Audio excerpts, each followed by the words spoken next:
Well, I really would like to know what do you want to. You had enough. I gotta relax. Okay. Okay. Is there something you want to say? Not yet. Not yet. Who writes the lyrics in your band? You do. Yes. Is there any special thing about the lyrics that you want to say something about? Well, let's see. To be honest, to me, it's more important what the lyrics sound like than what they say, you know. That's why a lot of times on our records it's really hard to understand what's being said because it's really not that important that anybody gets it. If they do, that's great. It's more important to me that I like what is being said and I like the way they sound.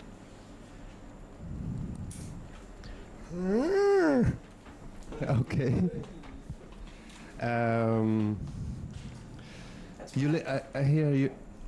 Mac, the drummer. Okay, hello Mac. Hello, Renee. You want to say something to the Amsterdam public? How's it going? Never been in a brush fire? Okay, one more question. I heard you live in Chicago. Is it possible to live there? Is it still possible to live there? 6 million people do it. Okay. Every day? It's a really heavy city.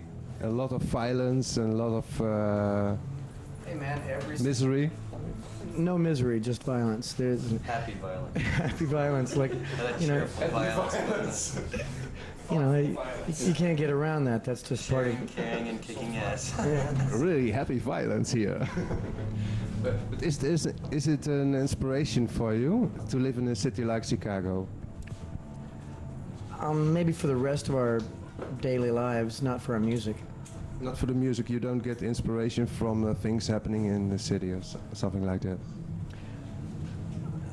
Perhaps subconsciously. I don't think that any of it comes out directly. You know. I'm sure that in some way it changes the way we behave and stuff, but. What are the things that you are really consciously busy with at this moment? Just trying to stay awake. How about you, man? Trying to wake up, get on with this day. It's turned into night. Go to sleep before night turns into day. Okay, well, what are the things you are really, you are really into, you know? So why do you think write about the things you write? Well, I've been asked that question about 1,000 times, and I don't have a very good answer for it. Because I like the shit I like. That's about the best I can break it down for you.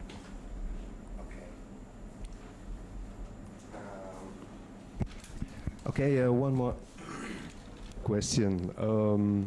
You worked with the producer Steve Albini, and he played in Big Black. Can you tell us something about that cooperation? Well, Steve is a good guy, very generous guy, who works for us really cheaply. And due to that, we've used him on pretty much everything we've released. We had to police him a little bit recently and tell him that he's going to have to do things the way we tell him to, or he's going to lose his job working with us. So he pulled his pants back up and did what we told him to. He has his own sound, a Big Black sound, I heard. Did you have any problems with that?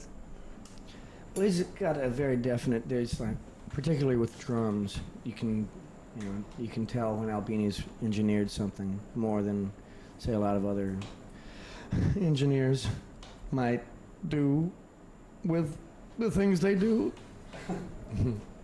Okay. What's the difference between Scratch Acid and Jesus Lizard? Scratch Acid doesn't exist anymore, and the Jesus Lizard still does. The Jesus Lizard is a much better band than Scratch Acid. The Jesus Lizard only has 2 of the guys that were in Scratch Acid, whereas Scratch Acid had all 4 of them. The Jesus Lizard sells about 5 times as many records as Scratch Acid. Everybody in the Jesus Lizard gets along like they were lovers, whereas that wasn't the case in Scratch Acid. Should I go on? When does your new album come out? Probably in the summer. We're going to record in January. And probably somewhere around the summer between June and September. Okay, that's about it. Is there anything you want to say to the Amsterdam people? You ask him again. Tell him more. Mac's going to say another thing. Okay, is there anything you want to say to the Amsterdam people? Like right now? Yeah, okay. Yes? Yes? Alright, you guys, listen up right now. We're gonna take a trip in a canoe down the corridors of your mind where the sun never shines, but the moon is shining all day long. You grab your cockpit and strap yourself in, blow down the volcano of your imagination until you find your religious substance, which is unlocked in the cavern of your mind. Okay, that's great. Thanks a lot and a lot of success. Dankjewel.